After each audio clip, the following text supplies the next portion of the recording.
지난 3월 19일 제1차 회의에서는 코로나19 피해로 직접적인 타격을 받은 중기 소상공인과 취약계층 지원 방안을 중심으로 민생금융안정 패키지 프로그램 50조 원 플러스 알파를 발표한 바 있습니다. 이번 2차 회의에서는 지원 규모를 확대하여 100조 플러스 알파로 과감히 늘리면서 지원 대상을 중견, 대기업까지 확대하고 금융시장 안정장치들을 구체화하는 금융시장 안정화 방안을 마련하였습니다.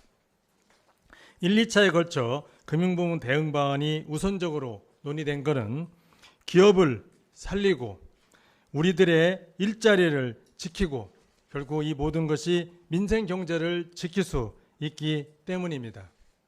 대외적으로 어려운 시기인 만큼 소상공인, 기업에 대한 충분한 자금 공급이라는 금융에 주어진 소명을 다하는 데 최선을 다하겠습니다. 근본 대책은 세 가지 사항에 중점을 두고 추진하겠습니다.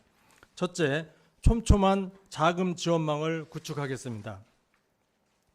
소상공인, 중소기업, 중견기업, 대기업에 이르기까지 기업의 자금 수요자별 특성에 맞게 치밀하게 지원하겠습니다. 두 번째, 시장의 불안심리 확산을 방지하겠습니다. 지금 이 표에 보시는 대로 지난번 1차 대책은 중소기업과 소상공인의 기업의 만기 연장 이쪽 부분에 중점을 두고 저희가 추진했습니다. 그런데 기업 사정이 앞으로 소상공인에 머무르지 않고 중소기업, 중견기업, 대기업으로 이동할 수 있고 단순한 대출 문제에서 떠나서 보증, 그다음에 단기자금 시장, 회사채, 결국은 자본시장까지 이 흐름이 흘러갈 수 있는데 이게 시간을 따라가 흘러갈 수도 있고 아니면 동시에 벌어질 수 있기 때문에 저희의 대책은 모든 것을 다 고려해서 이번에 만들었다는 말씀을 드리겠습니다. 다음 장 한번 보시죠. 예, 이게 이제 그 화면인데요. 이게 수요자별들입니다. 여기까지는 기업들이고요. 여기는 시장 관련된 금융시장 관련된 겁니다. 그래서 저희가 이 표시로 되어 있는 거는 지난 1차 때 발표를 했던 거고요. 지금 이번에는 이 부분을 발표하는 겁니다. 결국은 각각의 필요한 부분, 그러니까 소상공인이 뭐 펀드를 채권을 발행한 일이 없으니까요. 소상공인이 필요한 일, 중소기업에 필요한 일, 대기업에 필요한 일을 다 감안을 해서 이 정책을 만들었다는 말씀을 드리겠습니다.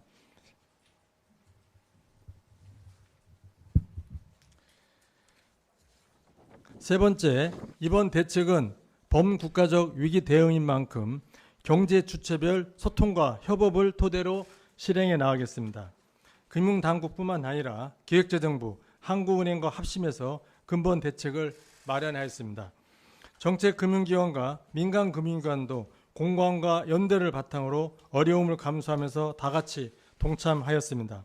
바로 어제 은행권과 코로나19 위기 극복을 위한 금융지원 협약을 체결하였습니다. 내일은 은행권은 물론 금융투자 업계, 보험, 여전, 저축은행, 상호금융 등 전 금융권과 함께 적극적 협조를 결의할 것입니다. 앞으로의 실행 과정에 있어서 모든 경제주체가 한마음 한뜻으로 임하도록 하겠습니다. 그럼 주요 추진 과제를 설명드리겠습니다. 첫 번째로 정책금융기관이 단기적으로 감내 가능한 최대 수준까지 자금을 공급하겠습니다. 우선 지난 3월 19일 발표한 29조 규모의 자금 집행을 최대한 신속하게 집행해 나가겠습니다. 이에 더하여 코로나19로 인한 충격을 우리 중소기업, 중견기업들이 견딜 수 있도록 사는, 기은, 수은, 신보 등 정책금융기관을 총동원하여 29조 원을 추가 공급하겠습니다. 아까 화면에 보면은 중소기업까지의 자금을 만기 연장을 지난번에 말씀을 드렸는데 이제 중견기업이 뭐 어떻게 되냐 그런 이제 또 민원도 있고 의견도 있어서 이번 대책에는 포함은 안 됐지만 어쨌든 중견기업도 저희가 자금을 뭐 전방위적으로 공급하는 마당이니까 가급적 만기 연장이 될 수 있도록 은행권과 협조를 하고 협의를 드리겠습니다. 그리고 필요하다면은 대기업에 대해서도 자구 노력을 전제로 한 자금을 공급할 수 있도록 하겠습니다. 1차, 2차 대책을 합하면은 총 58조 원의 대출 보증이 공급된다고 할 수 있겠습니다. 두 번째로 채권 시장을 안정화시키겠습니다. 기업이 채권 시장에서 원활하게 자금을 조달할 수 있도록 기존에 조성키로 한 채권 시장 안전펀드 10조 원을 즉시 가동하겠습니다. 이와 동시에 10조 원을 신속하게 추가 조성하여 총 규모를 20조 원으로 확대하겠습니다. 2008년 글로벌 위기 당시보다 2배 수준으로 규모를 확대한 만큼 시장 불안 심리를 완화하는 데 기여할 수 있을 것으로 기대합니다. 즉각 실행 방안에 착수하겠습니다. 바로 오늘 오후에 출자 금융회사로 구성된 리스크관리위원회에서 3조 원 규모의 1차 캐피탈콜을 진행할 예정입니다. 이를 토대로 4월 초부터 최대한 빠른 시일 내에 채권 매입을 시작하겠습니다. 다음으로 지난번에 발표한 신용보증기금의 회사채 발행 지원 프로그램 프라이머리 CBO 6.7조 원을 신속하게 지원하겠습니다.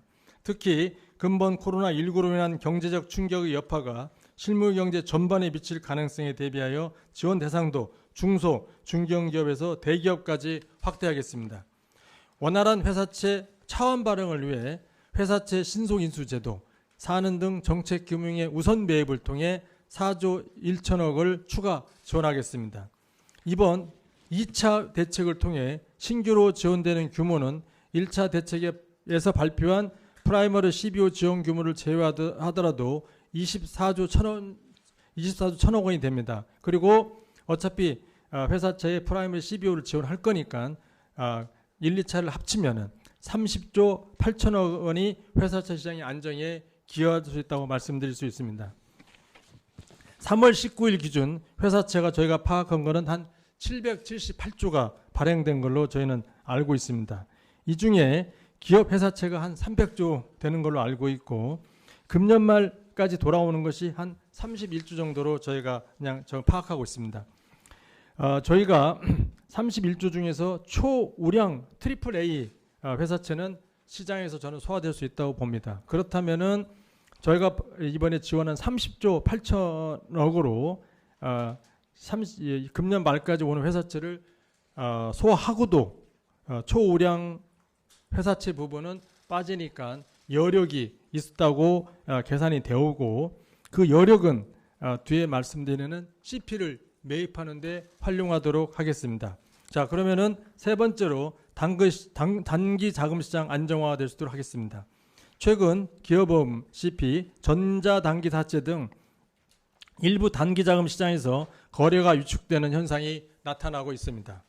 안정적인 기업 경영을 위해서는 필요한 단기자금을 적시에 조달하는 것이 중요한 만큼 다각적으로 지원하겠습니다. 우선 증권사에 대해서 증권금융대출 등을 통해 5조 원 규모의 유동성을 지원하겠습니다.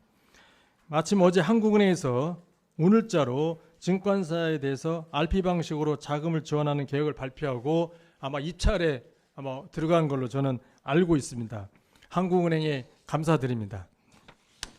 결국은 발표에 그치지 않고 실제로 자금이 집행되는 것을 한 예를 들어 보여주신 겁니다. 아울러 정책금융기관이 2조 원 규모로 우량 기업보험과 전자단기사채를 매입하도록 하겠습니다. 이를 합하여 총 7조 원 규모가 지원됩니다. 앞서 말씀드린 대로 채권시장 안정펀드도 CP 매입을 할 수 있게 여유가 있고요. 이를 통해 서로 밀접하게 관련을 맺고 있는 장기 회사채 시장과 단기 자금 시장의 안정을 동시에 기여할 수 있다고 저는 기대합니다. 넷째로 주식시장 안정을 위해 노력하겠습니다. 주식시장 안정은 경제 심리 안정, 기업 가치의 유지, 그리고 일반 국민의 자산 증식 측면에서 매우 중요합니다. 5대 금융지주와 업권별 주요 금융회사 등이 뜻을 모아 10조 원 규모의 증권시장 안전펀드를 조성하겠습니다. 주식시장 전반의 안정을 도모할 수 있도록 개별 주식이 아닌 시장 전체를 대표하는 지수상품에 투자 운용하겠습니다. 1차 캐피탈 콜 규모는 약 3조 원 내외가 될 것이며 4월 초부터 본격적으로 투자를 개시할 계획입니다. 그 전이라도 증권 유관기관이 조성키로 한 7천억 원은 보다 신속하게 투입하도록 하겠습니다. 정부도 금융회사의 투자 장애 요인을 해소할 수 있도록 출자 금융회사에 대한 건전성 규제 부담 완화, 투자 인센티브 제공을 위하여 세제 지원 방안도 마련 중에 있습니다. 아울러 국민 여러분들이 보다 장기적인 시각으로 우리 증권시장에 투자할 수 있도록 하겠습니다. ISA의 가입 대상을 확대하고 투자 대상에 주식을 추가하는 등의 효과적인 세제 지원 방안을 세제당국이 강구해 나가기로 하였습니다. 금융권과 국민들의 노력에 대해 연기금 등 기관 투자자들도 보다 장기적인 시각에서 우리 경제와 주식시장의 저력을 믿고 시장 안정에 적극 동참하여 주시기를 바라며 또 그렇게 하실 강한 의지가 있다는 것을 알고 있습니다. 지금까지 정부가 제1차, 2차에 걸쳐 논의하고 준비한 금융시장 안정화 방안을 말씀드렸습니다. 지난번에 말씀드린 바와 같이 첫째, 정부는 현 상황의 엄중함을 인지하고 있습니다.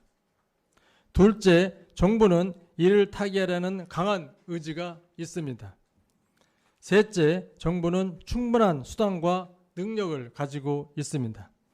이번 대책을 속도감 있게 집행하되 지속적으로 현장의 목소리에 귀를 기울여 정책을 보완해 나가겠습니다. 지난번 발표한 소상공인 경영 안정자금의 경우 신청이 급증하면서 창구 대기에 두세 달이 걸린 문제가 있었습니다. 제가 듣기로는 일주일 전에 접수된 문건만 21만 건이라고 저는 들었습니다만 어쨌든 그동안 정부는 이를 해소하기 위해서 지원 인력 확충과 심사 절차를 간소화하고 대출 신청 접수 업무를 은행에 위탁했고 대출 수요의 일부를 시중은행, 기업은행으로의 분산 등 여러 가지 노력을 기울이고 있습니다. 아직도 대출 지원 문제가 완전히 해소되지는 않았으나 저는 처음에 말씀드렸던 두세 달이 두 달이 한 달 반으로, 다시 한 달로 줄어들고 있고 그렇게 하도록 계속 노력하고 있고 중기벤처부에서도 노력하고 있어서 여러 가지 창의적인 방안을 마련하고 있다는 말씀을 드리면서 이번 대책도 전례 없는 규모인 만큼 시행 초기 현장에서 다소간의 혼선이 있을 것으로 예상이 됩니다. 동시에 20조를 집행한다든지 몇 조를 집행하는 게 그렇게 쉬운 문제는 아니고 금융이라는 게 뚝딱 해서 나오는 건 분명히 아니기 때문에 그런 부분에서는 금융권, 기업, 국민, 언론인 모두가 조금씩은 인내하고 양보하여 어려움을 헤쳐 나갔으면 합니다. 그간 우리 경제는 숱한 위기를 슬기롭게 극복해온 경험과 저력이 있습니다.